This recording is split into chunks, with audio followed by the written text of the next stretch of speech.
Humildad, sirviendo al Señor con toda humildad. Hechos 20:19. No es frecuente que un hombre pueda hablar sin peligro de su propia humildad. Los hombres humildes están mayormente conscientes de un gran orgullo, mientras que quienes se jactan de humildad no tienen nada de ella, sino una falsa pretensión, y realmente carecen de humildad, y más bien la necesitan.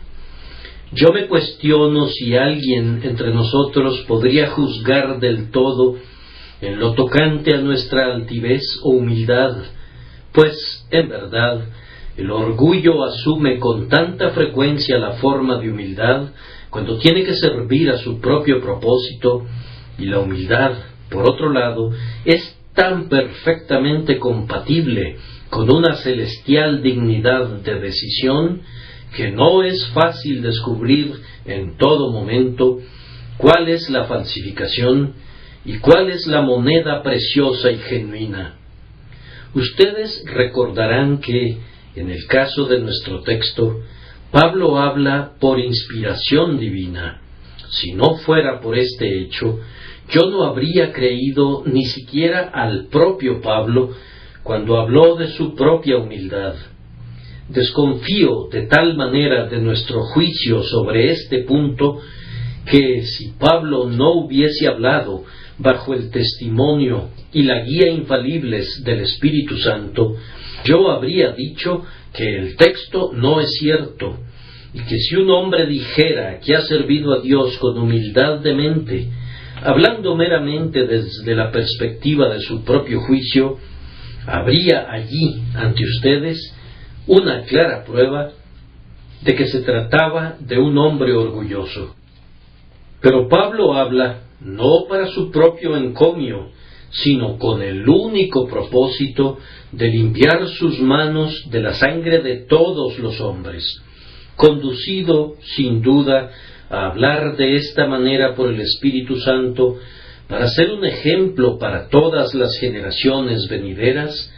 Se convierte en un espejo para todos los ministros de Cristo, para que también nosotros, cada uno sirviendo al Señor en nuestra medida, podamos ser llenados sin medida de humildad, tomando el último asiento, no estimándonos más allá de lo que deberíamos pensar, rebajándonos ante los hombres de baja condición, despojándonos como lo hizo aquel que se despojó de toda su gloria cuando vino para salvar a nuestras almas.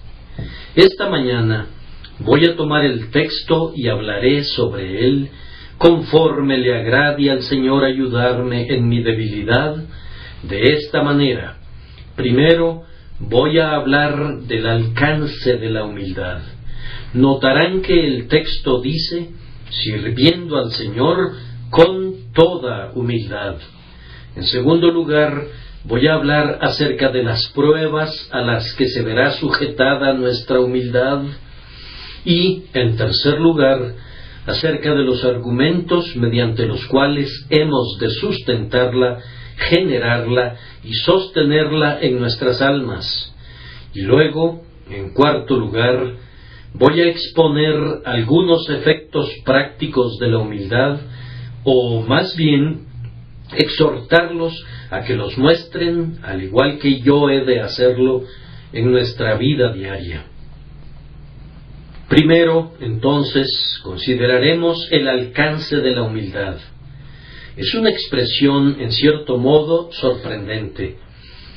No se trata simplemente de servir al Señor con humildad, sino de servirle con toda humildad.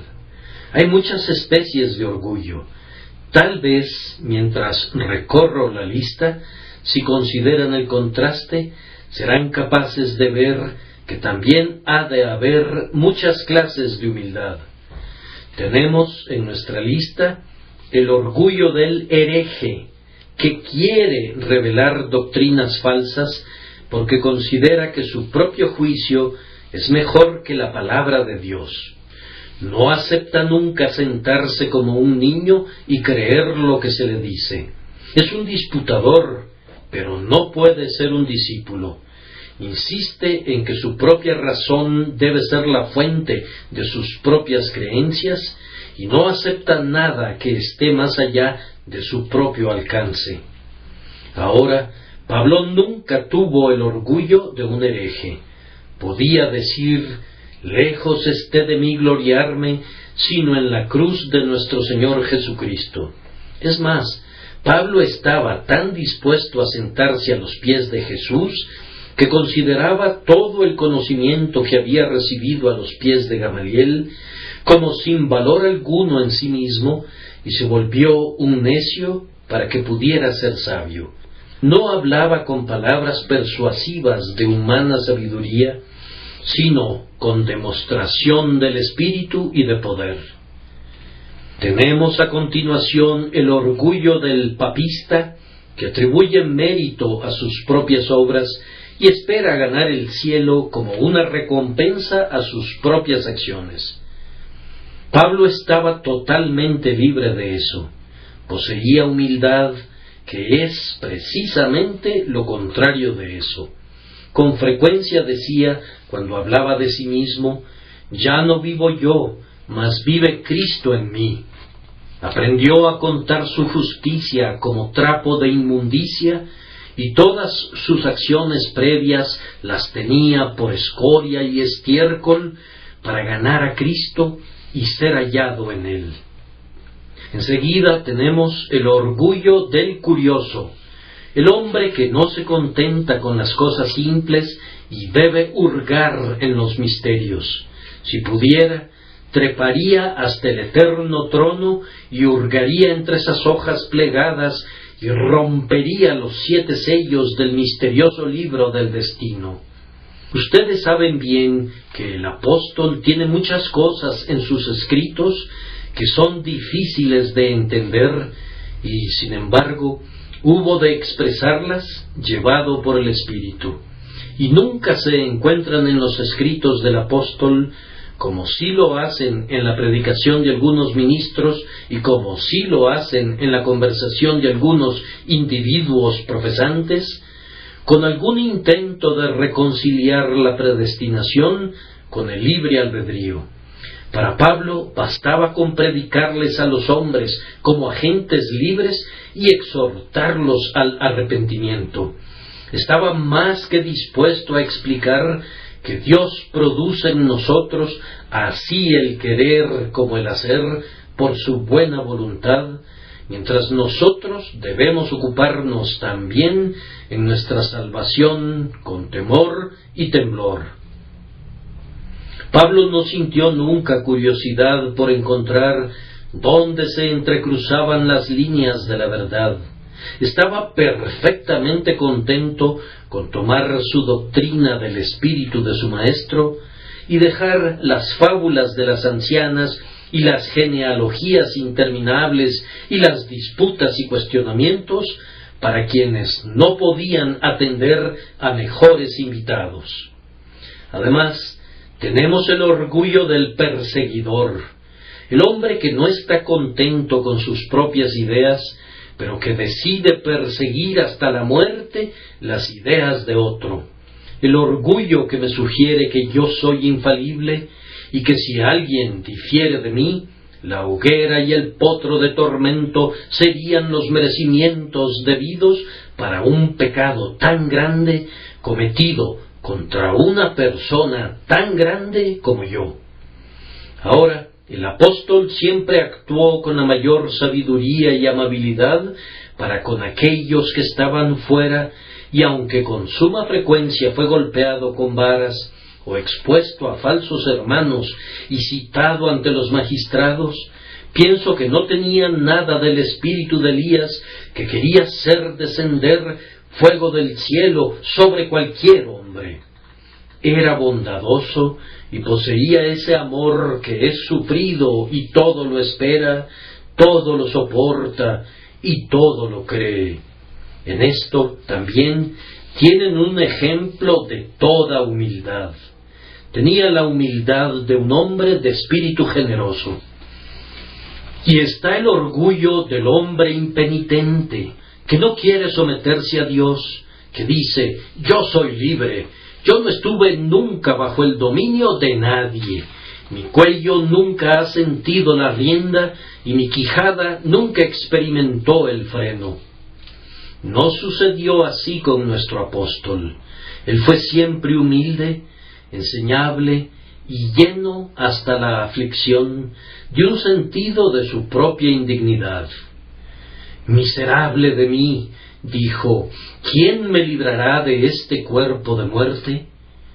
Bastante lejos estaba Pablo de la rebelión contra el Dios Altísimo, pues quería sentarse a los pies de Cristo y aprender, sí, y quería yacer al pie del trono en polvo y cenizas, y confesarse como el primero de los pecadores y menos que el más pequeño de todos los santos. Pienso que pronto aprenderán del contraste que les he presentado lo que quería decir el apóstol cuando afirmó con toda humildad. Hay muchísimas clases de orgullo, hay también muchísimas especies de humildad. El apóstol poseía todas ellas, o más bien estaban todas combinadas en una dulce mezcla en su predicación y oración diarias.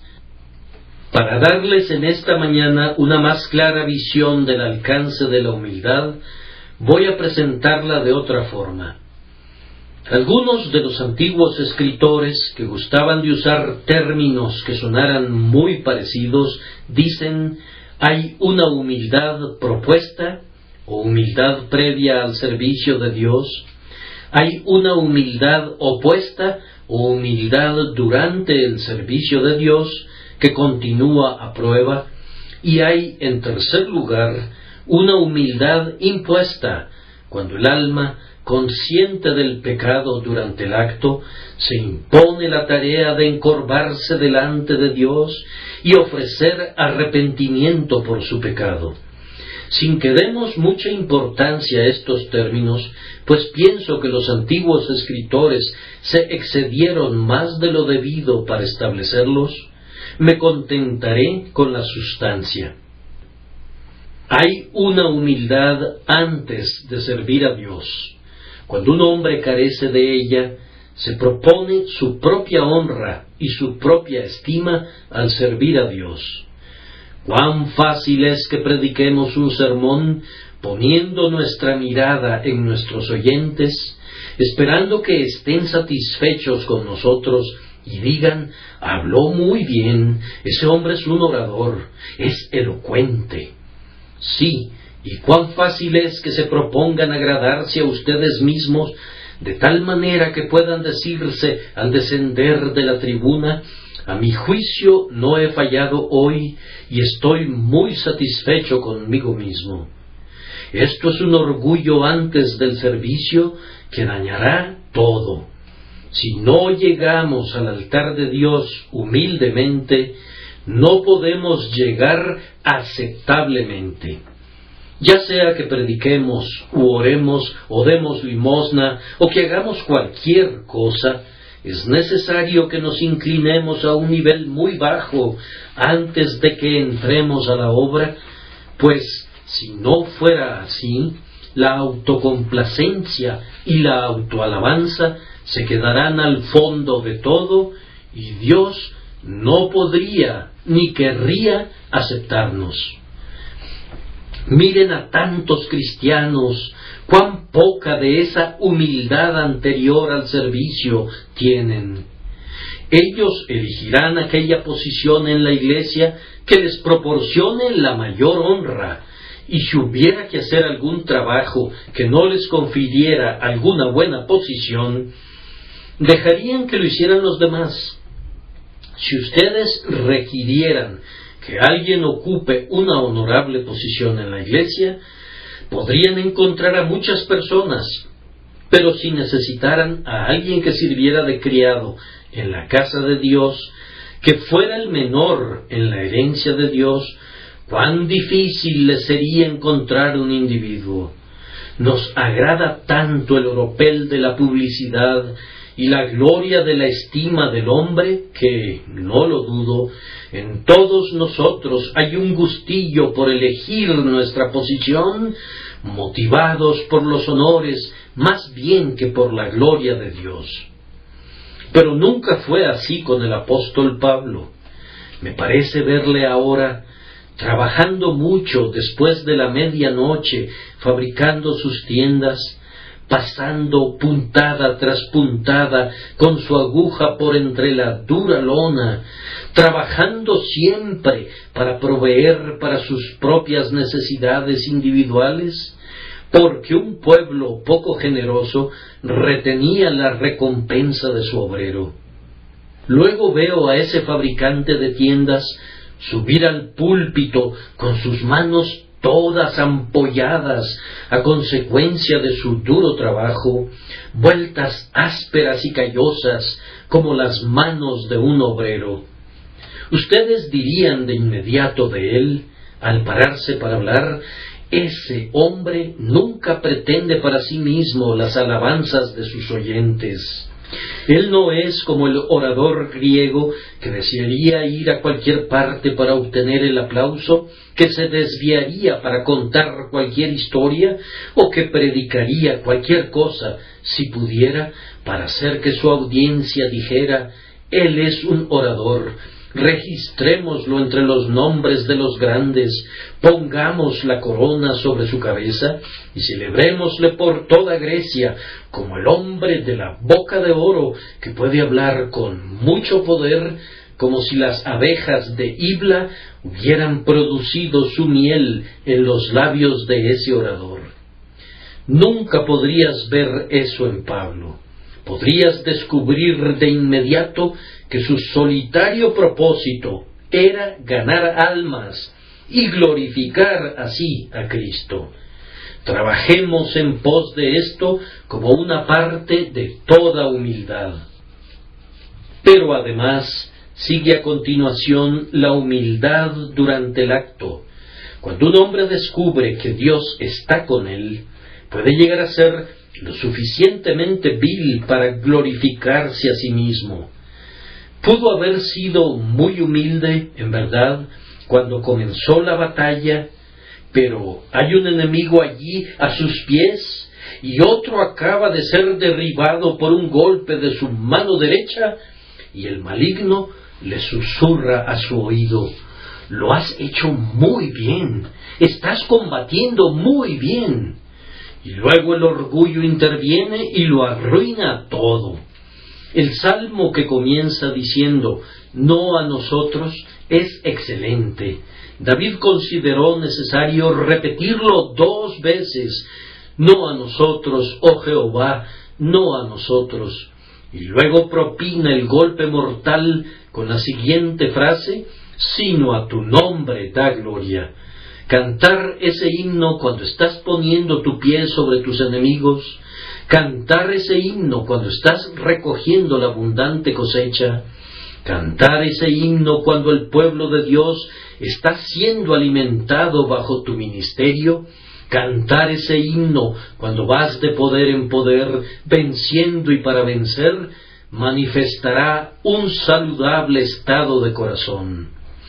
Nada sino la gracia más extraordinaria puede mantenernos en nuestra posición correcta cuando estamos sirviendo a Dios y Él nos está honrando. Somos muy propensos a hurtar las joyas de la corona para colocarlas sobre nuestros propios pechos, y si no nos robáramos la diadema misma, la miraríamos todavía con ojos anhelantes, como si quisiéramos llevarla sobre nosotros, aunque solo fuera por un instante. He pensado algunas veces que muchos cristianos son semejantes al hijo de Enrique IV, quien, cuando su padre dormía, ponía la corona sobre su cabeza. Ustedes y yo hemos hecho lo mismo, hemos olvidado a Dios. Él era para nosotros alguien que dormía, y comenzamos a ponernos la corona en nuestra propia cabeza. ¡Oh, cuán insensatos éramos! Nuestro tiempo de llevar la corona no ha llegado. Cuando pensamos en coronarnos en vez de coronarlo a Él, cuando adoramos a nuestra propia imagen en vez de postrarnos delante del Señor Dios Jehová, no hacemos sino enojar a nuestro Padre y atraer dolor para nuestros espíritus. Hombres y mujeres cristianos, y especialmente tú, oh mi propia alma, pongamos mucho cuidado de que mientras servimos a Dios, le sirvamos como lo hacen los ángeles, quienes con 2 alas cubren sus rostros, con 2 cubren sus pies, mientras que con 2 alas vuelan cumpliendo sus misiones. Luego hay otro tipo de humildad que forma parte de toda humildad, la humildad después que el servicio está cumplido. Al echar una mirada al pasado y ver el éxito obtenido, las alturas alcanzadas, los esfuerzos que han sido bendecidos, es muy fácil decir: mi diestra y mi brazo poderoso han alcanzado para mí la victoria. Los hombres permiten a sus semejantes un poco de congratulación. ¿Puede un hombre congratularte sin admitir que puedas gratularte tú mismo? Ahora bien, hay un respeto y un honor que deben rendirse al hombre de Dios que ha servido a su raza y a su Señor. Por todos los medios posibles, los nombres de Lutero y Calvino y Zwinglio han de ser tenidos en honra. ¿Acaso Dios mismo no lo ha dicho? En memoria eterna será el justo. Sería erróneo de nuestra parte si no honráramos a los siervos de Dios, pues parecería como si deshonráramos al Señor. Pero de nada servirá que el siervo de Dios se honre a sí mismo. Después que ha cumplido su trabajo, ha de apoyar su cabeza en la almohada de su lecho de muerte y decir: menor soy que todas las misericordias. ¿Quién soy yo y qué es la casa de mi Padre para que tú me hayas traído hasta aquí? Habiendo hecho todo eso, solo soy un siervo inútil. Ni siquiera he hecho todo lo que era mi deber hacer. Maestros de la escuela dominical, distribuidores de panfletos, visitadores de enfermos, ustedes que dan de comer a los hambrientos y visten a los desnudos, y especialmente ustedes, diáconos y ancianos, ministros de la Iglesia, asegúrense de que, cuando su trabajo sea cumplido, no hablen nunca de ustedes mismos ni de su trabajo. No, sus hermanos, aun si ustedes hablan aparentemente en términos humildes, pronto descubrirán cuando hablan mucho de lo que hacen y están orgullosos de ello. Ustedes podrían pensar que los han despistado, pero ciertamente no lo han hecho. Mucho menos han engañado a su Dios. Cuídense de no poner su dedo en su propia belleza. Cuando estén pintando a otro hombre, imiten a Apeles, que pintó a Alejandro con su dedo sobre una cicatriz. Pero cuando se estén pintando a ustedes mismos, pongan su dedo sobre su más preciada belleza, pues pueden estar muy seguros de que el dedo ocultador de su modestia es más hermoso que la belleza que oculta. Trabajen arduamente, entonces, por la causa de Dios, por la causa de la Iglesia, por su propia causa, para servir al Señor con toda humildad. Humildad antes del acto, humildad durante el servicio y humildad cuando todo está hecho, sirviendo al Señor con toda humildad. Pero tenemos, en segundo lugar, las pruebas de la humildad o los peligros por los que tiene que pasar.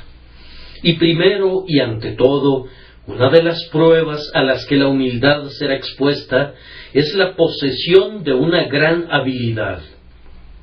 Cuando un hombre tiene 7 talentos, debe recordar que tiene 7 cargas. Y quien tiene 10 talentos, si tiene más que otros, debería sentir que tiene 10 veces la carga de responsabilidad que tiene cualquier otro hombre, y por lo tanto debería estar encorvado. Si un hombre siente que posee más poder que otro, más elocuencia, más agudeza mental, más conocimientos, más imaginación, es muy propenso a sentarse y decir: yo soy algo, yo soy alguien en la iglesia. Sí, uno podría hablar, en verdad, con solemnidad aquí. Es sumamente ridículo que nos jactemos alguna vez de cualesquiera talentos que Dios nos haya dado. Es como si el deudor encarcelado dijera: yo soy alguien mejor que tú, puesto que debo 10,000 libras esterlinas y tú solamente debes 100.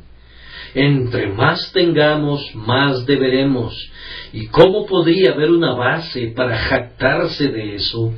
Es tan ridículo que un hombre se sienta orgulloso porque mide 6 pies de altura, mientras que su compañero solo mide 5 pies y 6 pulgadas, como es ridículo que un hombre esté orgulloso porque cuenta con 10 talentos, mientras otro solo tiene 5 talentos. En lo tocante a los dones, nosotros somos como Dios nos ha hecho. Si el Señor le preguntó a Moisés quién dio la boca al hombre, porque Moisés decía que era tardo en el habla y torpe de lengua, ustedes podrían preguntarse eso mismo si pueden hablar bien. O, si actúan bien, ¿quién dio el brazo al hombre? O, si piensan bien, ¿quién dio el cerebro al hombre? El honor nunca puede ser para la cosa misma, sino para el Todopoderoso que la hizo como es. Grandes talentos hacen difícil que el hombre conserve la humildad. Pero los sorprendería si les digo que los pequeños talentos tienen precisamente el mismo efecto. En mi breve tiempo he visto a algunos de los hombres más grandes sobre los que he puesto mi mirada, pero que eran los más diminutos insectos que jamás hubieran sido colocados bajo el microscopio. También algunos grandes hombres en el púlpito, majestuosos, dignos, magníficos, soberbios, hombres de quienes se podría haber hecho una fortuna instantánea si pudieran comprarse a su valor apropiado y venderse al precio de lo que valdrían según su propia opinión. Hombres que eran aptos únicamente para ser obispos, pues nunca habrían podido pertenecer al clero inferior. El lugar de un cura auxiliar del párroco hubiera sido enteramente insignificante. Haber sido un fabricante de tiendas o un predicador ordinario como Pablo habría estado muy por debajo de su nivel. Tienen siempre la idea de que nacieron en un día muy afortunado y que el mundo les debe la máxima consideración y respeto por hacerles el honor a los seres humanos de vivir en medio de ellos, aunque no sea mucho lo que hayan hecho jamás. Ahora, pocos talentos vuelven orgulloso a un hombre con frecuencia. Vamos, dice, solo tengo una bagatela en el mundo y debo hacer una llamarada con eso. Solo tengo un anillo y siempre voy a exponer visiblemente el dedo que lo lleva para que pueda ser visto. Es un hábito muy común de todas las personas que usan anillos mantener siempre expuestos a la vista los dedos en que se los ponen, especialmente si solo tienen un anillo. Si un hombre no tiene oro en su bolsillo, será propenso a usar mancuernillas de oro en sus camisas, y si un hombre escasamente tiene alguna riqueza, tenderá a ponerla en su espalda, porque ha de mantener una posición. y como esa no ha sido nunca su posición legítima, estará obligado a mantenerla a un gran costo. Ahora, si tú tienes pocos talentos y sientes que así es, no te infles ni estalles de envidia. El sapo nunca fue despreciable como un sapo, pero cuando trató de inflarse hasta alcanzar el tamaño del toro en el potrero, entonces, en verdad, se hizo despreciable. Con alguna frecuencia, algún pequeño ministro me ha hecho esta observación de la manera más pomposa: «Oh Señor, siento el peligro de su posición y lo llevo en oración a Dios para que sea usted conservado humilde».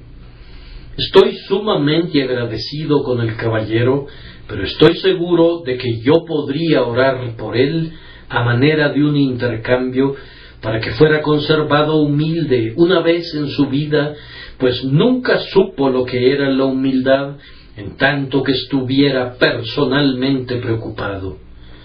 Ahora, ustedes saben muy bien que es muy fácil que un hombre sea orgulloso en sus andrajos, así como mi señor alcalde puede serlo de su cadena de oro. Hay muchos vendedores ambulantes que van en su carreta y que son tan vanos como el caballero que viaja en una carroza recubierta de oro. Ciertamente me atrevo a decir que él, este último, siente poco orgullo y más bien una gran vergüenza por tener que volverse tan ridículo. Podrías ser un rey y sin embargo ser humilde. Podrías ser un mendigo y ser, sin embargo, altivo. Podrías ser grande y ser, sin embargo, pequeño en tu propia estima. Podrías ser pequeño y, sin embargo, podrías ser más grande en tu propia estima que aquellos que son los más grandes. Asegúrate que tu baja condición no te vuelva soberbio más que tu estado excelso. Además, el éxito tiene a menudo una influencia muy funesta sobre la humildad. El hombre era humilde delante de su Dios, hasta que Dios le dio la grandiosa victoria sobre los moabitas, pero entonces su corazón fue ensoberbecido dentro de él, y el Señor le abandonó. Cuando era pequeño en Israel, se inclinaba delante del Altísimo. Cuando se volvió grande, se exaltó a sí mismo. El gran éxito es como una copa llena, pues es difícil sostenerla con mano firme. Es como nadar en aguas profundas, ya que siempre se tiene el miedo de morir ahogado allí. Es estar parado en la punta del pináculo del templo, y Satanás dice con frecuencia: «Échate abajo». Pero, por otro lado, la falta de éxito tiene precisamente la misma tendencia. ¿No han visto al hombre que no pudo conseguir una congregación y que insistió en ello porque era mejor predicador que el hombre que sí la consiguió? Algunas veces leo una revista cuya doctrina es esta: si quieres ser un buen predicador, debes predicar de conformidad a los esbozos que son proporcionados en esta revista. Hay algunas personas que hacen eso, pero todavía encuentran que sus capillas están vacías. Dice luego la revista con toda complacencia: los hombres que consiguen las congregaciones son siempre los hombres más débiles, son siempre los hombres que tienen el menor poder mental, mientras que nosotros, que solo tenemos unos cuantos asistentes, un simple puñado, nosotros somos las personas intelectuales. La gentuza siempre corre tras hombres necios, de tal forma que el hermano que no consigue el éxito se consuela a sí mismo con este pensamiento: que la providencia está muy equivocada y que el público cristiano está muy equivocado, que él debería ser, si las cosas estuvieran en su lugar, el ser viviente más popular, y que está muy mal que no lo sea. Ahora, la falta de éxito tiene una gran influencia sobre algunos hombres para hacerlos sentir esto. Bien, si no puedo tener éxito en lograr que otras personas me consideren alguien, voy a considerar que todos los demás no son nada y voy a elevarme por encima de todos ellos en mi propia opinión. Ahora yo estoy expresando unas verdades caseras. Yo mismo he recibido una buena cantidad de consejos y creo que podría tomarme la libertad algunas veces de dar un consejo a los demás.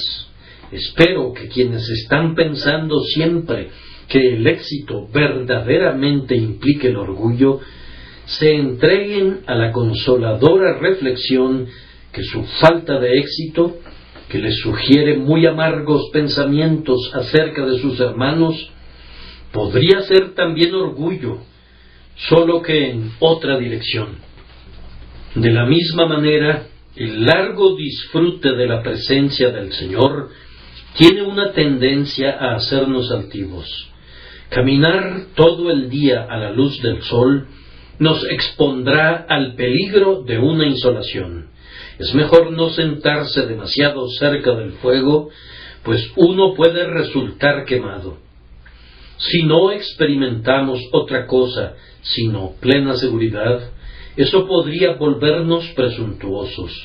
No hay nada como el calor del verano para producir la putrefacción.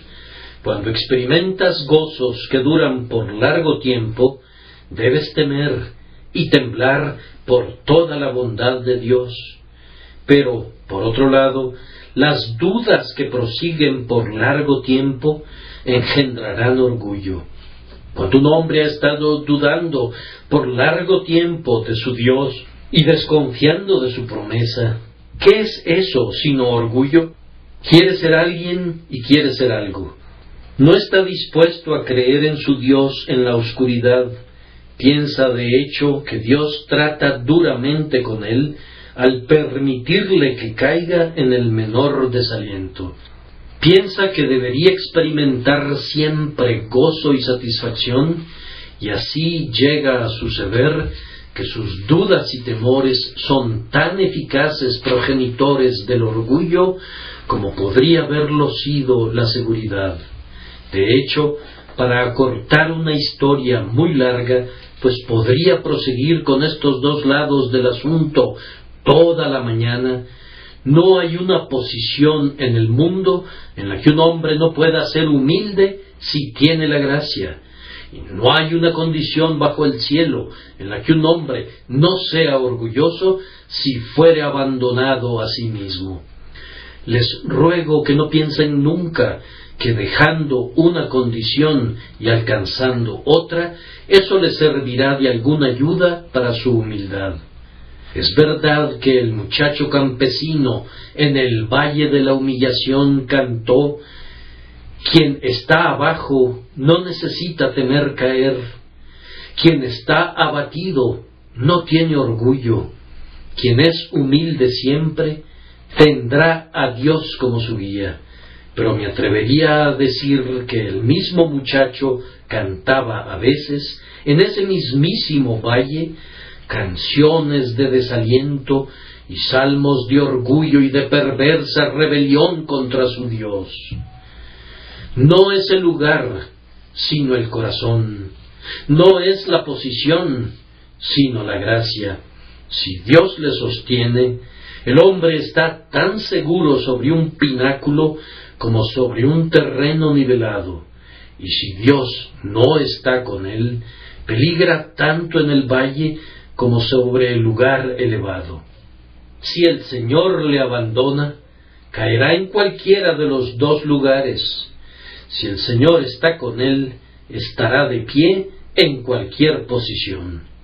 De esta manera he sugerido algunos de los peligros a los que está expuesta la humildad. Y ahora, en tercer lugar, veamos algunos de los argumentos por los cuales deberíamos ser conducidos a la humildad de espíritu. Primero, extraigamos algunos argumentos de nosotros mismos. ¿Qué soy yo para estar orgulloso? Soy un hombre, es decir, soy un gusano, algo que es y no es.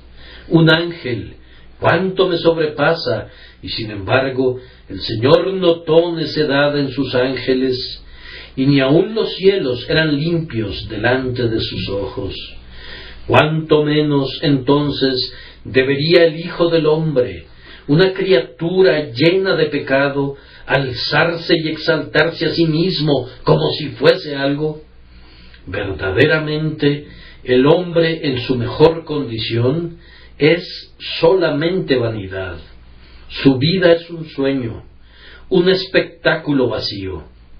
Oh hombre vano, ¿por qué has de ser altivo? Piensen en nuestra mortalidad. En unos cuantos años más seremos carne de gusanos. El polvo de César será comido por las más ruines de las criaturas. Tomen en su mano el cráneo de algún ser que ha partido y pregúntense, ¿qué tenía ese hombre para que fuera orgulloso? Vayan a un osario y observen la corrupción. Contemplen algún cuerpo que ha estado enterrado por algún tiempo y verán un montón de residuos repugnantes.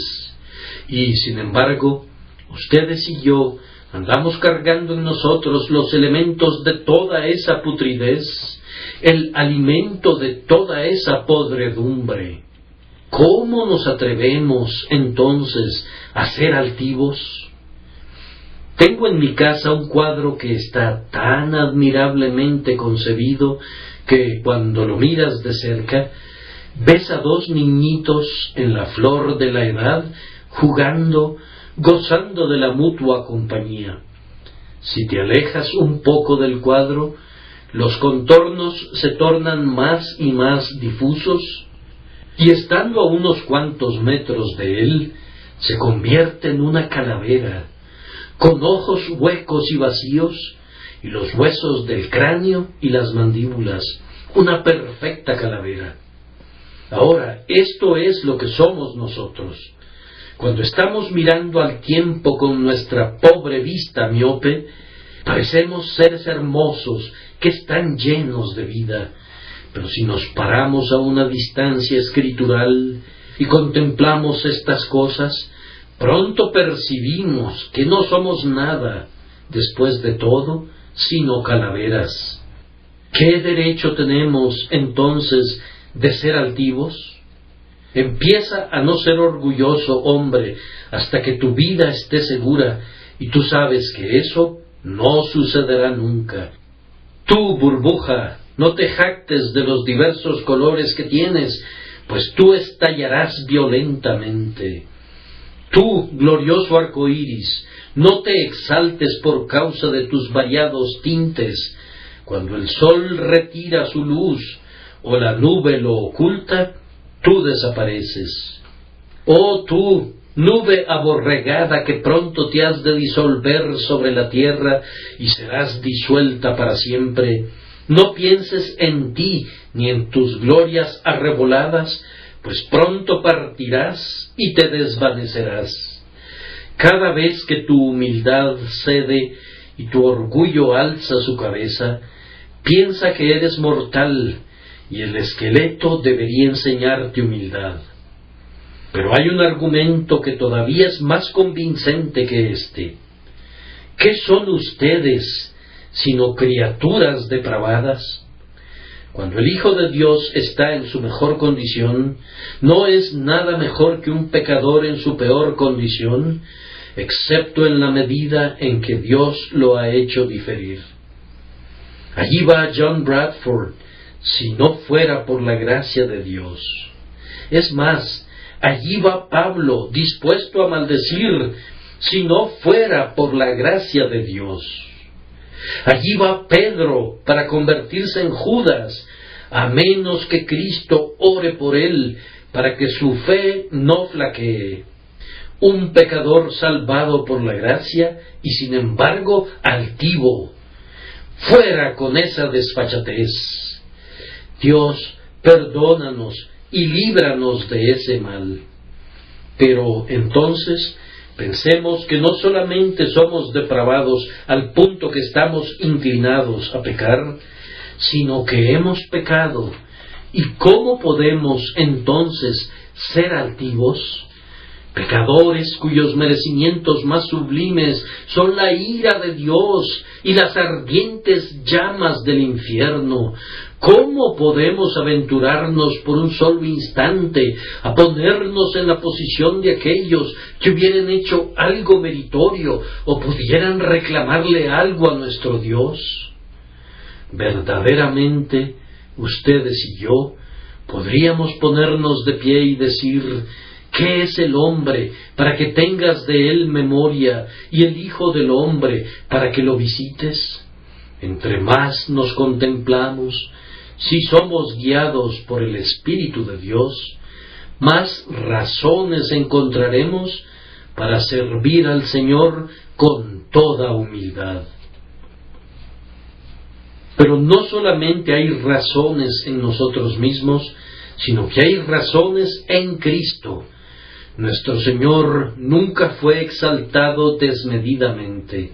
Nunca detectan en Él una mirada altiva o despreciativa sobre el más insignificante de los insignificantes o el más vil de los viles. Condescendió al nivel de los hombres de condición más baja, pero en Él no se vio como condescendencia. Lo hizo de tal manera que no hubo apariencia alguna de que se inclinaba. Siempre estaba al nivel de ellos en su corazón. Comía y bebía y compartía con los publicanos y los pecadores, y todo eso lo hacía con un espíritu tan tranquilo y feliz que nadie decía de él: miren cómo condesciende. Todo mundo sentía que condescender era su actitud general, que no podía ponerse de pie y ser orgulloso. Sería algo impropio para él.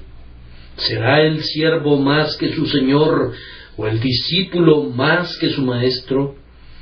Ustedes que están orgullosos por su dinero, o por su talento, o por su belleza, les suplico que piensen cuán diferentes son de su maestro.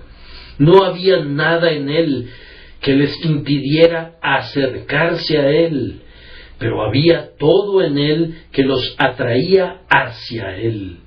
Se despojó a sí mismo, tomando forma de siervo, hecho semejante a los hombres, y estando en la condición de hombre, se humilló a sí mismo, haciéndose obediente hasta la muerte y muerte de cruz. Contemplen ese extraño espectáculo y no vuelvan a ser orgullosos otra vez. Allí está el Dios del cielo y de la tierra, con el hebrillo en su mano y la toalla en su brazo, lavando los pies de sus discípulos. Y aquí estamos, ustedes y yo, quienes en vez de estar lavando los pies de otros hombres, tratamos de que unjan nuestras cabezas y derramen sobre nosotros el cordial balsámico de una unción adulatoria, para que podamos decirnos: yo soy rico y me he enriquecido, mientras que precisamente por ese deseo demostramos estar desnudos y ser pobres y miserables. Por el amor de Cristo, entonces, procuremos ser humildes. Hay todavía otra fuente de argumentos, aunque por supuesto hay tantas que no podría mencionarlas todas, y esa es la bondad de Dios para con nosotros, que debería hacernos sumamente humildes. Ustedes recuerdan aquel texto que dice: vestíos pues como escogidos de Dios, santos y amados, de entrañable misericordia, de benignidad, de humildad, de mansedumbre. Ahora bien, yo he conocido a algunas personas que, creyendo que eran elegidas de Dios, se han vestido de altivez de ojos. Ustedes conocen la escuela a la que aludo, Me refiero a ciertos caballeros que son los elegidos y a quienes nadie puede acercarse. Todos los demás cristianos, si son salvados, lo cual es una gran interrogante para ellos, por lo menos serán salvos, aunque así como por fuego. Verdaderamente dan la impresión de que leen el texto así: vestíos, pues, como escogidos de Dios, de orgullo y presunción. Como otro texto que dice: amaos unos a otros entrañablemente de corazón puro, que creo que algunas personas leen incorrectamente hacia arriba y lo convierten así: odiaos unos a otros entrañablemente de corazón puro. Oh, y cuán entrañablemente lo han hecho, cuán fervientemente se han odiado unos a otros. Ahora, la misericordia de Dios en habernos elegido, la misericordia de Dios en habernos comprado con la sangre preciosa de Jesús, debería tender a mantenernos muy abajo en el polvo del abatimiento propio.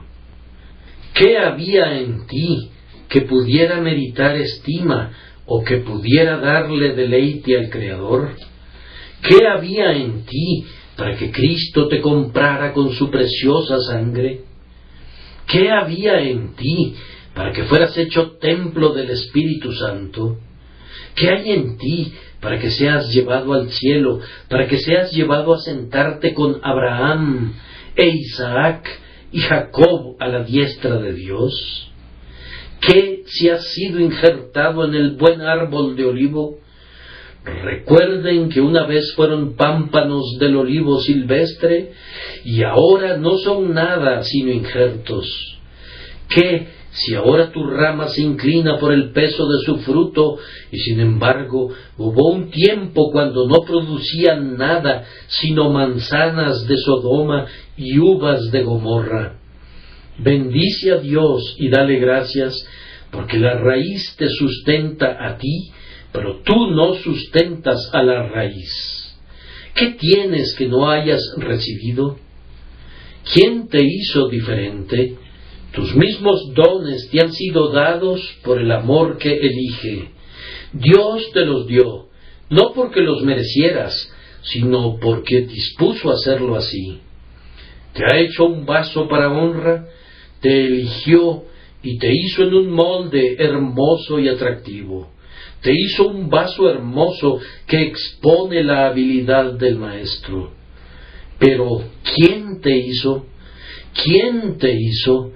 Mira al pasado, a ese pozo de arcilla, echa un vistazo al pasado, a la casa del alfarero, a los dedos que dieron forma y a la rueda que giraba, y seguramente dirás: Dios mío, para ti sea la alabanza por lo que soy, pero por mí mismo soy menos que nada, soy indigno e inútil, a ti sea dada toda la gloria. Ahora llego a mi último punto, sobre el que, con excesiva brevedad, quisiera dirigirme a mí mismo. En verdad, he estado toda la mañana hablándome a mí mismo, al igual que a ustedes. Ahora se me viene a la mente una historia. Había una dama excelente que me abordó un día y me dijo que siempre había orado para que yo me conservara humilde. Por supuesto que yo estuve sumamente agradecido con ella, aunque era una cosa muy usual. Así que le dije: ¿pero no necesita usted decir la misma oración por usted misma? Oh, no, respondió ella, para mí no hay necesidad. No creo que haya en mí alguna tendencia a ser orgullosa. Bien, yo le aseguré a la buena señora que pensaba que era necesario que orara siempre, pues con toda seguridad, como pensaba que no tenía ninguna propensión a ser altiva, eso demostraba de inmediato que ya era orgullosa. Nunca nos encontramos en mayor peligro de ser orgullosos como cuando pensamos que somos humildes. Bien, ahora demos una aplicación a lo que les he dicho. Ustedes y yo tenemos una gran tarea ante nosotros. Me dirijo ahora especialmente a mi iglesia y congregación. Estamos a punto de cambiarnos a un gran edificio, teniendo grandes designios en nuestros corazones y esperando que Dios nos dé un gran éxito. Hemos de tener humildes propósitos en todo esto. Espero que no hayamos construido esa casa para decir con Nabucodonosor: «He aquí la gran Babilonia que yo edifiqué». No debemos ir a nuestro púlpito ni a nuestros reclinatorios con esta suave nota resonando en nuestros oídos: «Aquí construiré mi nido y me haré de un gran nombre». O aquí los miembros de la Iglesia Bautista más grande habrán de recibir una parte del honor que es concedido por el éxito del ministerio. No, vayamos a esa casa asombrándonos por lo que Dios ha hecho por nosotros, maravillándonos de que Dios dé una gracia así a una iglesia así y que tenga tan innumerables conversiones en su medio.